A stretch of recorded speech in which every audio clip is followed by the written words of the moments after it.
물끄러미 창밖을 보며 생각해 봅니다.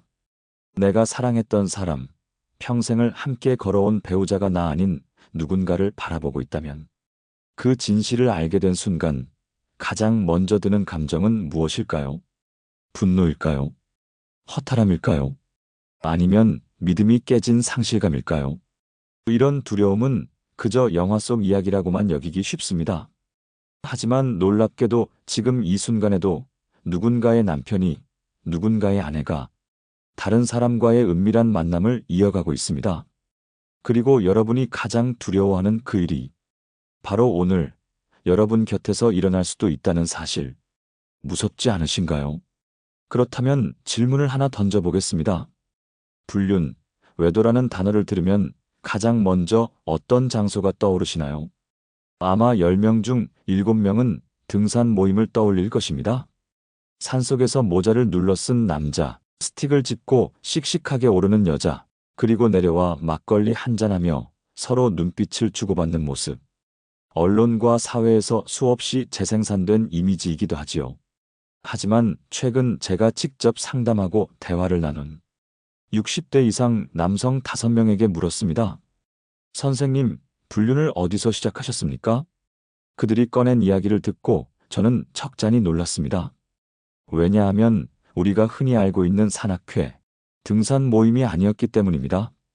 예상하지 못한 장소, 너무도 일상적인 공간에서 그들의 이야기가 시작됐습니다. 한 분은 조용히 이렇게 말씀하셨습니다. 등산은 체력이 딸려서 못 가요. 저는 경로당에서 만났습니다. 서로 안쓰럽게 말을 건넨 게 시작이었죠. 또 한 분은 이렇게 말했습니다. 나는 교회에서, 아니 신앙생활하면서 그럴 줄 몰랐죠. 그런데 거기서 외로움을 가장 많이 느끼더라고요. 어떤 분은 도서관 문화센터였습니다. 혼자 글씨 배우러 갔다가 매주 나오는 얼굴에 정이 갔습니다. 나중에는 그 사람이 안 보이면 허전해지더라고요. 그들의 말은 어찌 보면 한결같습니다. 불륜은 특별한 상황에서 시작되는 것이 아니었습니다. 오히려 지극히 평범한 일상 속 친절과 배려로 가장한 호의에서 자라나기 시작한 것입니다. 산이 아니었습니다. 막걸리 한 잔도 아니었고 화려한 외출도 아니었습니다. 그저 가까운 공간, 일주일에 몇 번 마주치는 익숙함이 금기를 무너뜨리는 다리가 된 것입니다. 그럼에도 불구하고 많은 분들이 아직도 등산만 조심하면 된다고 믿고 계십니다. 하지만 오늘부터는 시선을 조금만 바꿔보시길 바랍니다. 진짜 조심해야 할 곳은 따로 있습니다. 그리고 그 장소에는 의외로 남편과 아내가 자주 다니고 있을지도 모릅니다. 정약용 선생의 말 중 이런 문장이 있습니다. 사람의 정은 물과 같아서 담을 쌓지 않으면 흘러넘치고 만다. 그 담이 바로 서로를 향한 경계이고 의심이 아니라 신중한 관심입니다. 오늘은 그 담을 다시 점검해보는 시간이 되었으면 좋겠습니다. 이번에는 그렇게 불륜이 가장 많이 일어난 장소, 그 첫 번째 이야기를 들려드리겠습니다. 가장 먼저 등장한 장소는 경로당입니다. 많은 분들이 의외라 생각하시겠지만 제가 만난 5명 중 2명이 경로당에서 불륜을 시작했습니다. 경로당은 말 그대로 어르신들이 모여 서로 이야기를 나누고 장기도 두고 식사도 함께하며 시간을 보내는 곳입니다. 혼자 있는 시간이 많은 노인분들에게 사회적 소속감과 정서적 위안을 주는 공간이죠. 하지만 문제는 바로 그 정서적 위안입니다. 사람은 누구나 나이와 상관없이 자신을 반갑게 맞아주는 사람에게 끌리게 되어 있습니다. 매일 같은 시간, 같은 자리에 앉아 있는 사람. 내 이야기를 가만히 들어주고 묻지도 않았는데 요즘 건강은 어때요? 하고 걱정해주는 사람. 그 따뜻한 말 한마디가 외로움에 굶주린 마음에 닿을 때 그건 단순한 친절이 아닌 애착이 됩니다. 실제로 상담을 요청하셨던 72세 이영수 어르신은 이런 이야기를 해주셨습니다. 처음엔 그냥 심심해서 경로당에 갔어요.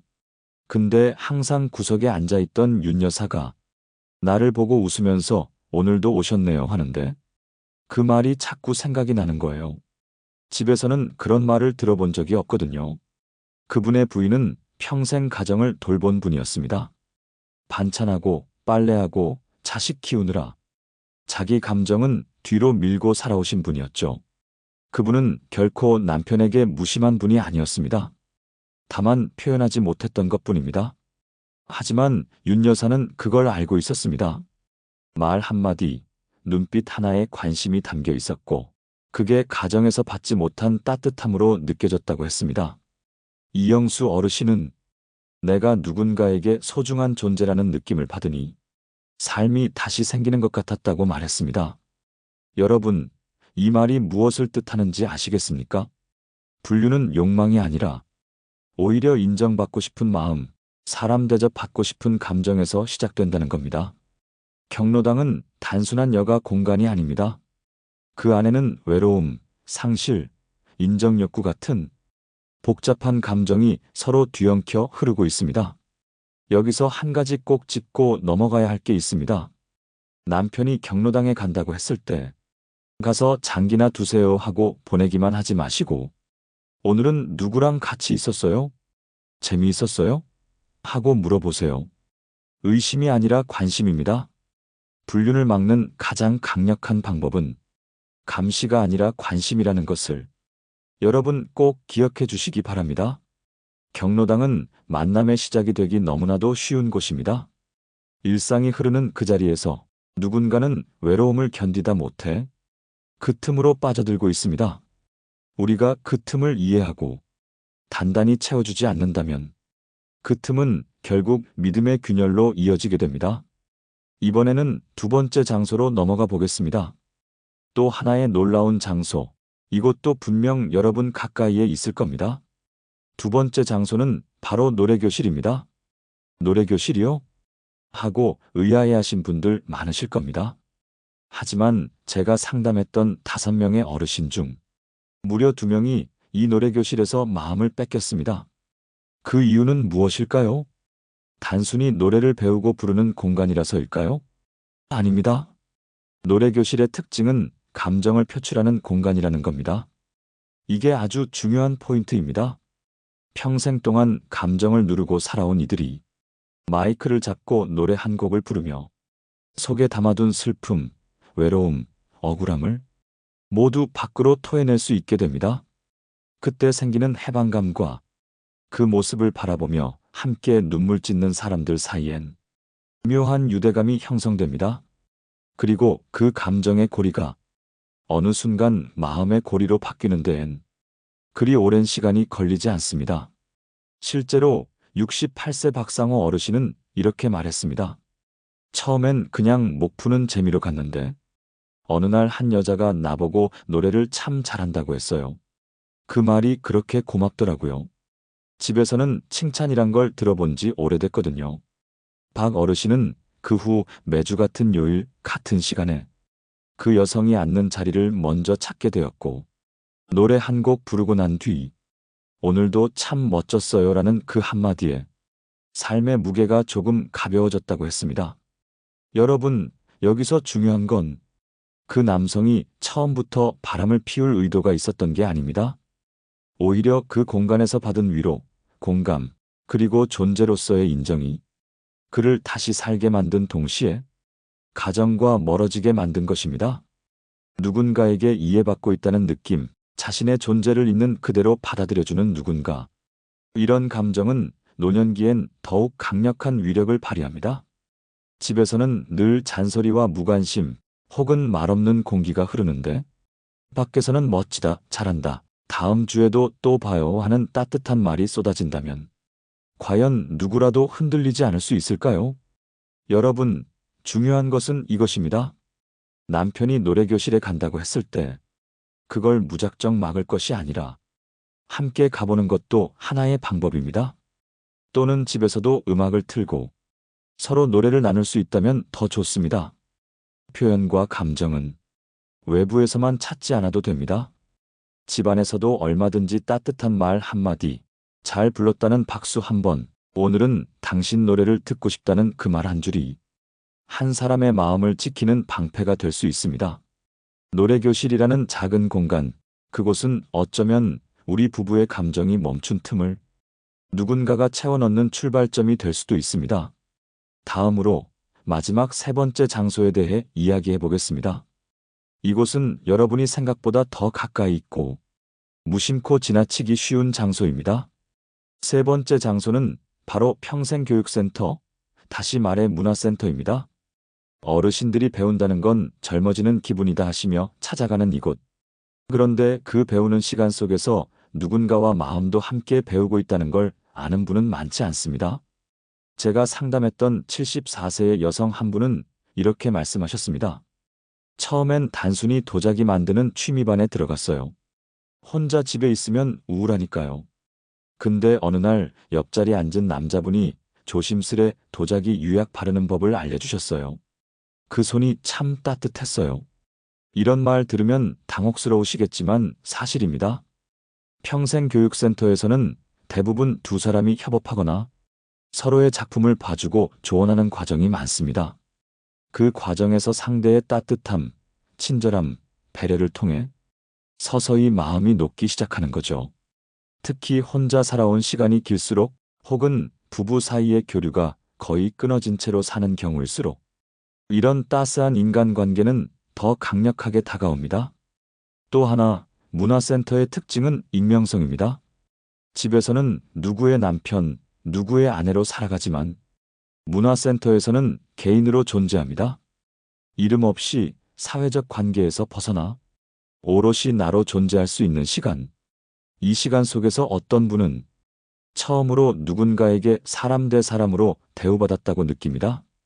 그리고 거기서부터 시작됩니다. 작은 관심, 따뜻한 눈빛, 미소와 대화. 그 속에서 정이 싹 트고 친밀함이 쌓이며 서로에게 기대는 일이 일어납니다. 이렇듯 평생교육센터는 단순한 배움의 공간이 아닙니다. 관계의 문이 열리고 삶의 갈증을 채우는 또 다른 길목이 됩니다. 특히 제가 만났던 어르신들 가운데 이곳에서 새로운 인연을 맺은 분들이 공통으로 했던 말이 있습니다. 내 얘기를 끝까지 들어준 사람이 처음이었다. 그냥 손만 잡고 있어도 눈물이 났다. 이 말 속엔 우리가 모르는 정서적 결핍이 숨어 있습니다. 그리고 그 결핍은 어느 날 갑자기 불륜이라는 형태로 발현됩니다. 자, 이제 여러분께 질문을 하나 드리고 싶습니다. 여러분의 남편 혹은 아내는 요즘 누군가에게 따뜻한 말을 듣고 있을까요? 어딘가에서 멋지다, 대단하다, 나랑 또 이야기해요라는 말에 심장이 두근거리고 있는 건 아닐까요? 이 질문이 불편하셨다면 그만큼 우리 관계 속에 대화의 틈, 정서적 거리감이 생겼다는 뜻일 수도 있습니다. 여러분, 배우자의 외도는 단순히 육체적인 문제가 아닙니다. 정서적인 외로움, 소외감, 무관심이 쌓이고 쌓여 어느 날 누군가의 친절에 무너지는 것입니다.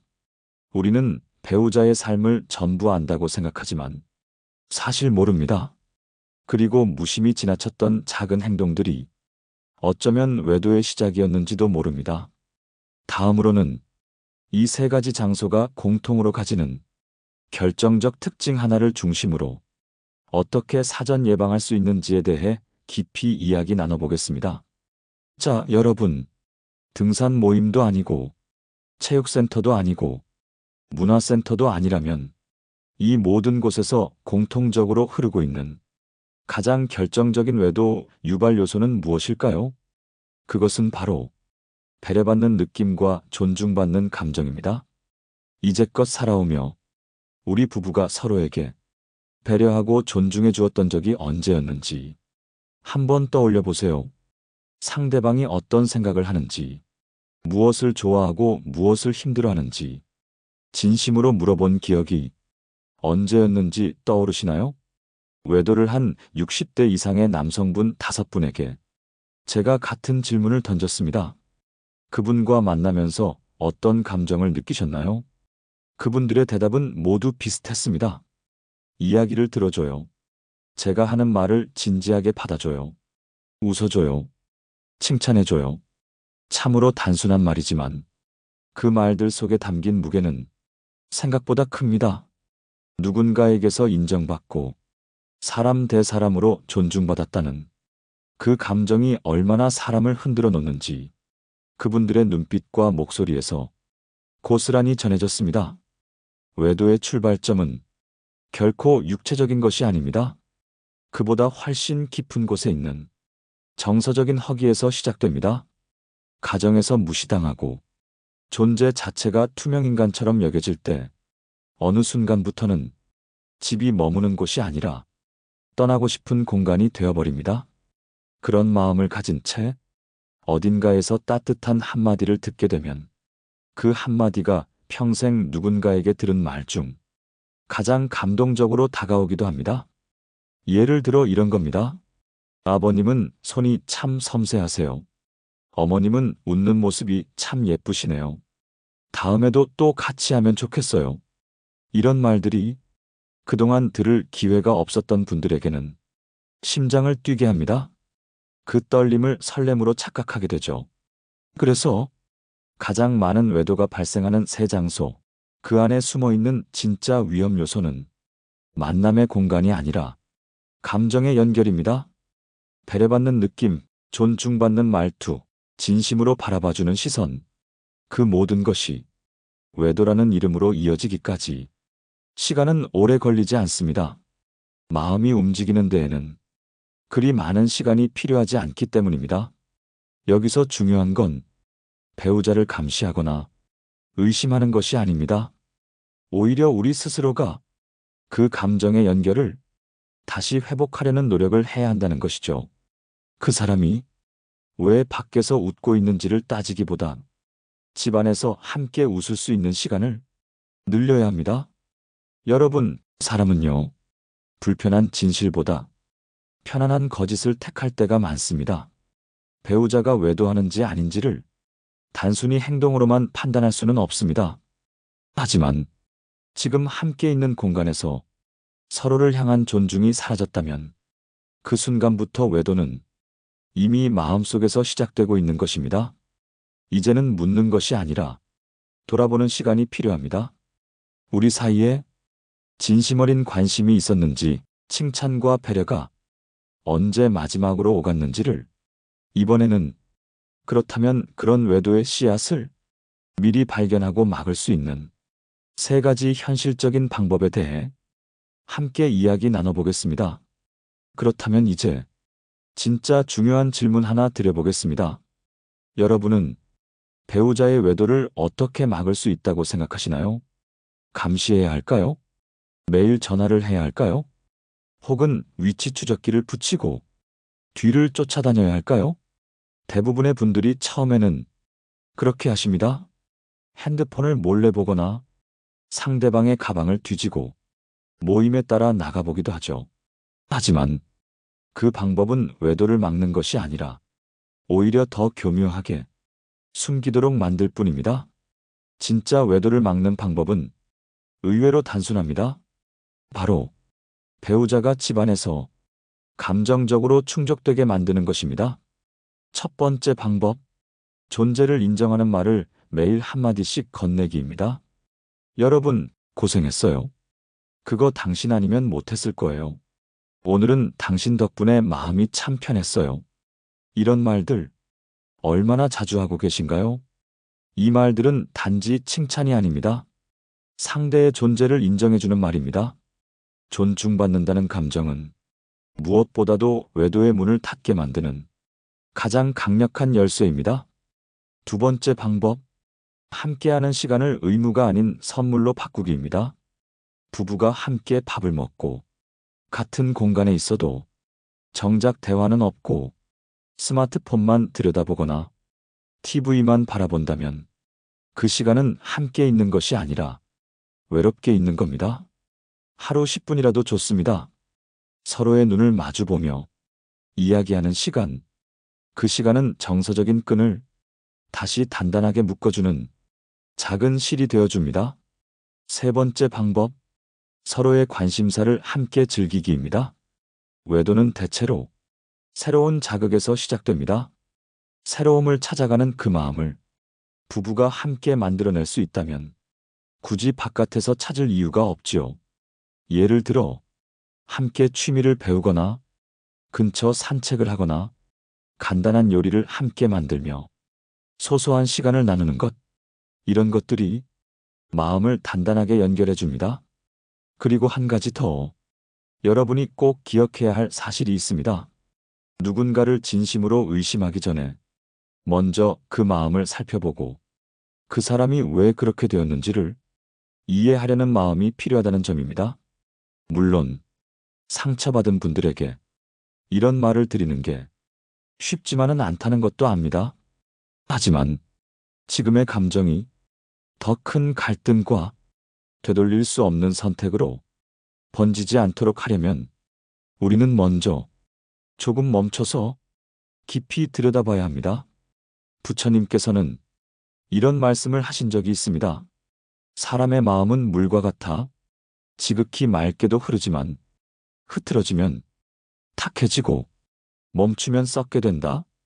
그 마음을 맑게 유지하려면 끊임없이 들여다보고 돌을 걷어내고 길을 정비해야 합니다. 이번에는 지금까지의 내용을 정리하며 그 마음을 어떻게 단단하게 지킬 수 있을지 현명한 마지막 이야기로 이어가 보겠습니다. 여러분, 한번 이런 상상을 해보시겠습니까? 오랜 세월 함께 살아온 배우자가 조용히 말 한마디 없이 자신을 속이고 있었다는 사실을 우연히 알게 되었다면, 과연 그때 여러분은 어떤 선택을 하게 될까요? 울컥한 감정에 이혼을 요구하고 가진 걸 다 내팽개치며 그 사람에게 똑같은 상처를 주고 싶을지도 모릅니다. 혹은 아무 말 없이 눈 감고 참고 살아야 한다는 압박감에 눌려 자신을 더 괴롭히는 선택을 할 수도 있습니다. 하지만 진짜 현명한 사람은 세 번째 선택을 합니다. 상대가 준 거짓에 흔들리기보다 자신의 중심을 세우고 스스로의 품격과 미래를 지키는 선택 말입니다. 우리는 이미 앞선 이야기들을 통해 거짓말의 세 가지 징후를 알아보았습니다.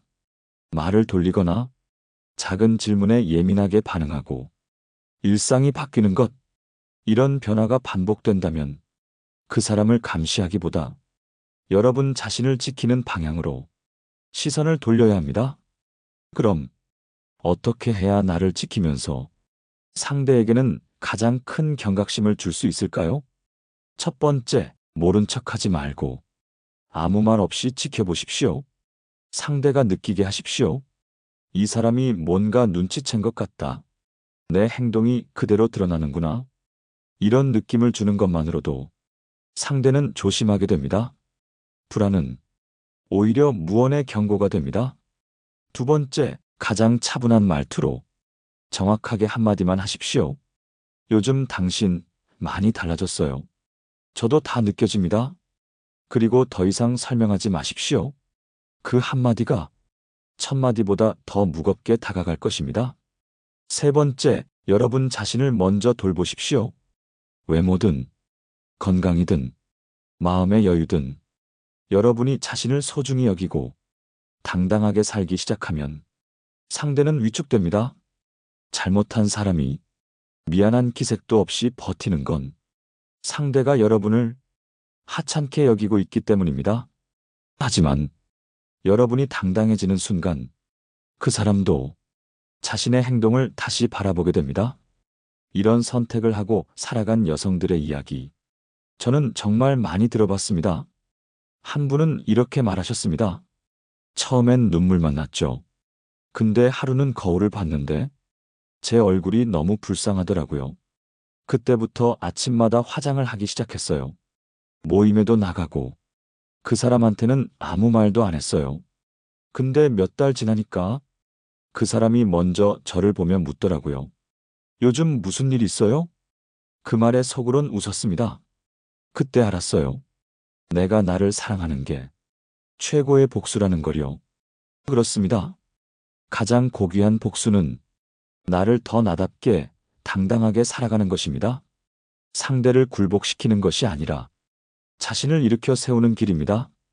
여러분, 마지막으로 고대 로마의 철학자 세네카의 말 한마디를 전하며 오늘 이야기를 마무리하겠습니다. 가장 완전한 복수는 그저 평온하게 자신의 삶을 살아가는 것이다.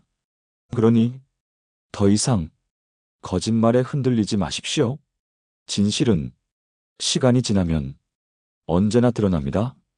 그보다 중요한 건 그 시간이 흐를 동안 여러분이 얼마나 단단하게 자신을 지켜냈는가입니다.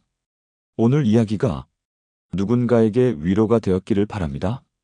여러분이 지금 혼자라고 느껴진다면 이 채널이 늘 곁에서 여러분을 지켜드릴게요. 이 영상이 마음에 남았다면 댓글로 여러분의 생각도 들려주시고 좋아요와 구독도 꼭 부탁드립니다. 다음에도 여러분 마음 깊은 곳을 어루만질 수 있는 이야기로 다시 인사드리겠습니다. 고맙습니다.